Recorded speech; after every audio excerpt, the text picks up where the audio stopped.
Ahoj, zdravím vás u dnešního videa, mé jméno je Niky a dneska jsem si pro vás připravila video na téma Jony vajíčko. Pár dní zpátky jsem na Instagram postnula jednu fotku ohledně intimní péče a měla jsem na fotce vyfocený i právě tohle z toho Jony vajíčko a přišlo mi velmi mnoho zpráv od vás.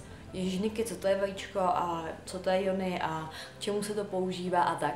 A já to vidím teďka všude okolo sebe, na Instagramu, na Facebooku, na internetu. Asi to je tím, že se o to zajímám a sama to používám a hledám si o tom různé informace. Tak asi díky tomu se mi to teďka všude ukazuje a vyskakuje to na mě.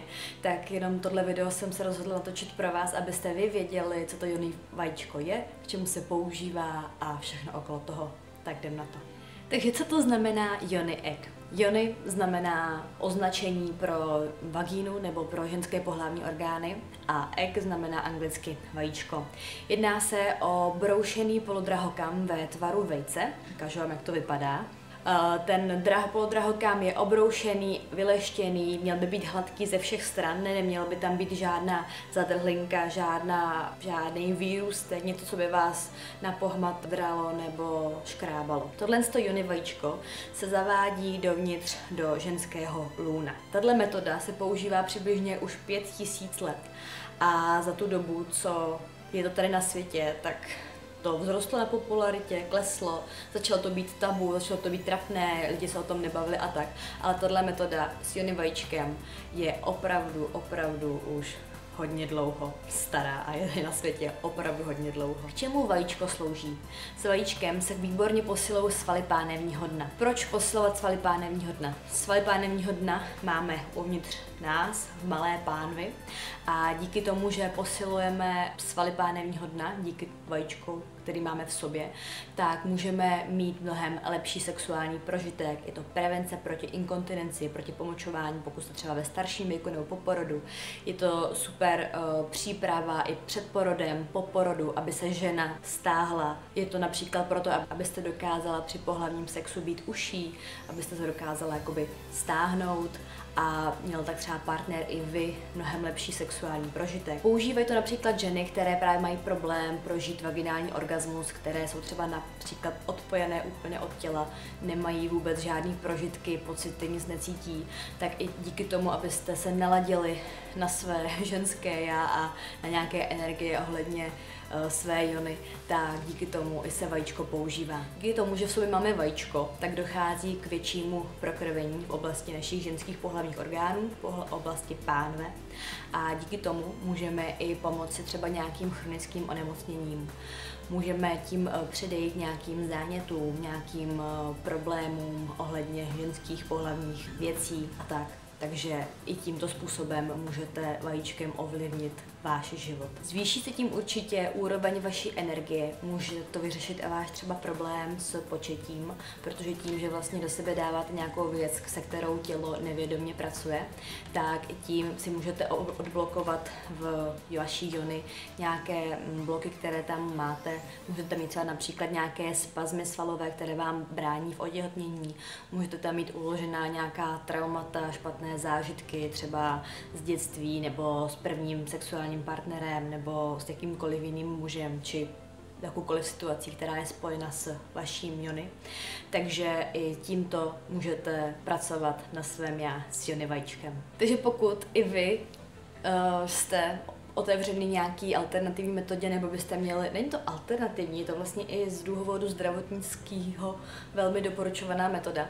Takže pokud jste se připravili na to, že byste to třeba chtěli vyzkoušet, tak vám přidám teďka nějaké nové informace, jak si vajíčko vybrat. Tak, teďka, když už víte, co to Jony vajíčko je, jak to vypadá a k čemu slouží, tak vlastně přijde na to, že vy třeba přijdete do nějakého obchodu, kde se Jony vajíčka prodávají, nebo půjdete na internetový e-shop či obchod a budete si chtít nějaké vybrat, ale nevíte které. Já dám na to, že Jony vajíčko si vybírá svého majitele a majitel si vybírá své Jony vajíčko. Takže vy podle pocitu, který se vám líbí, tak to si vyberete.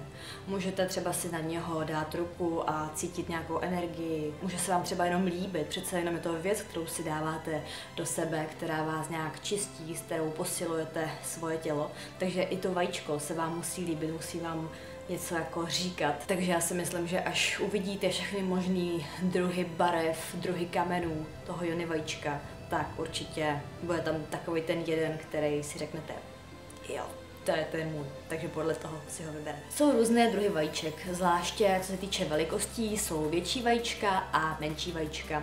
Z začátku doporučuje se z začátku používat větší vajíčko, protože s menším vajíčkem můžou být třeba z začátku problémy, abyste ho vyndala. Takže jsou různé velikosti, větší, menší, podle potřeby nebo podle toho, jak vy to v sobě cítíte. Takže určitě za mě já bych kupovala větší vajíčko a pak jsou různé druhy. Jsou vajíčka bez šňůrky a se šňůrkou. Já mám teda vajíčko bez šňůrky a přijde mi to hygieničtější, nechci do sebe dávat vajíčko se šňůrkou. Tož ta šňůrka tam je k tomu, že kdyby se něco stalo, tak vám to s nás jde vyjmout, ale i vy sami přece dokážete sami ze sebe vytlačit různé věci, takže vajíčko úplně v pohodě vytlačíte. Takže jak se o vajíčko starat? Vajíčko by se mělo čistit před každým použití, po každém použití. Ideálně ho dejte do nějakého teplého lavorku, mističky. Pozor, nedávejte na ní přímo vařící vodu, aby neprasklo, na to dávejte opravdu velký pozor. Pokud dáte vajíčko do nějakého lavoru s vodou, můžete tam přidat různé biovonné oleje, já používám například rakitníkový olej, můžete dát do vodní lázně například nějaké květy, vaší oblíbené kytky, můžete to nechat třeba na sluníčku, aby si kámen natáhl sluneční energii, můžete to nechat třeba venku, v přírodě, to už je na vás, pohrajte si se svými energiemi, které znáte. Takže takto by se mělo vajíčko čistit, udržovat. Samozřejmě můžete na ně použít i třeba nějaké vaše intimní gely, které máte, které používáte doma, kokosový olej nebo třeba mořskou sůl. Na co si dát pozor? Pokud vajíčko praskne v průběhu používání, v průběhu čištění, nikdy ho už nepoužívejte. Je možné, že vajíčko do sebe vsálo nějakou negativní energii z vás nebo nějaké myšlenky či traumata, která se vám v životě děly. A to znamená, že to vajíčko už není pro vás vhodný, takže vy můžete provést nějaký rituál, můžete ho třeba pohřbít, ale už ho nepoužívejte. Je to i pro vaši bezpečnost, můžete se uvnitř nějak třeba podřít nebo poškrábat a to určitě nikdo z nás nechceme. Další ne a pozor je nepoužívat jony vajíčko v těhotenství. Takže jak vajíčko zavádět a vyndavat? Tak vajíčko zavádíme užší částí do sebe. Můžeme použít na vajíčko třeba kokosový olej, bambucký máslo nebo nějaký lubrikační gel, který doma používáte. Samozřejmě alternativy nechám na vás. Nejideálněji se vajíčko zavádí tak jako menstruační kalíšek a to je ve dřepu, ve sprše nebo kdekoliv a stejným způsobem se i nejlépe vyndává. Vyndat ho můžete tak, že si opět sednete na bobek, vytlačíte ho a nebo můžete i pomocí prstů ho zkusit chytit a vytáhnout ven. A nejlépe je teda tlačení, to je jak slepice. No to je jedno. Každopádně takhle vajíčko ze sebe dokážete vyndat ven. Nebojte se, že byste vajíčko nevyndali, ono to vajíčko opravdu má nějakou váhu, takže se nebojte, že by zalezlo tak vysoko do vás, že byste ho nevyndala. Vajíčko klesne na co nejnižší část pánevního dna, takže bývá těsně u vchodu, takže se nebojte, že byste ho nevyndali ven. Jak s vajíčkem cvičit a meditovat? Ideální je, když si třeba uděláte čas sami pro sebe, kde vás nikdo neruší, nevíte o světě, pustíte si nějakou relaxační hudbu nebo oblíbenou hudbu, nebo klidně jenom máte ticho, tak abyste se vy sama cítila dobře. Poté můžete vajíčko zavést, prodýcháme do břicha. A jak už jsem říkala v minulém videu, správný dech, dýcháme celou dobu nosem, dýcháme do břicha. S nádechem se břicho vyklene ven a s výdechem břicho povolíme, necháme ho klesnout. Tak to vlastně celý náš dech proudí až do břicha, až do pánevního dna, kde se může spojit s jony vajíčkem a vy tak můžete i povolit nějaké stažené svaly, které vlastně můžete mít v oblasti vašich pohlavních orgánů, pochvy, jony. Pokud se necítíte na zavádění vajíčka dovnitř, můžete si ho nejprve třeba jenom položit na podbříšek, stotožnit se s ním, trochu se s ním seznámit. Určitě nedělejte tuto metodu, pokud z ní máte strach. Pokud cítíte, že to je to ono a vidíte v tom ten smysl a tu energii, tak proč ne, ale pokud z toho máte respekt a říkáte si, ježiš, co to je, tak určitě to nezkoušejte, to není pro vás. Až budete připravený, vajíčko na vás počká. Může posloužit i třeba jako ozdobný kámen. Já mám ten křišťál a ten mě léčí. Tak můžete u toho meditovat, můžete u toho sedět, můžete u toho stát, to je jenom na vás. Ideálně vajíčko mít v sobě třeba po dobu nějakých pár minut nejprve, potom můžete délku prodlužovat. Některé ženy mývají v sobě vajíčko třeba na lekce jógy a někdo ho třeba má i 24 hodin denně. Záleží na vás, to ucítíte, určitě ho nenechávejte v sobě déle jak jeden den, to už by pak nemuselo být pro vás v pořádku, uvidíte sami.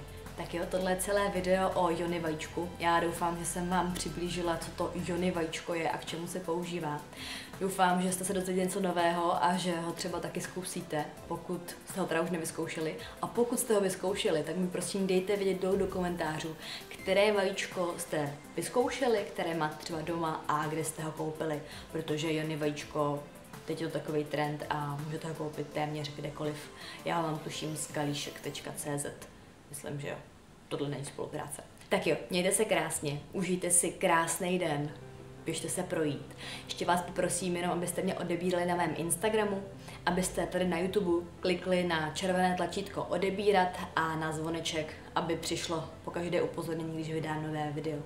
Tak jo, mějte se krásně a já se budu těšit příště. Namaste.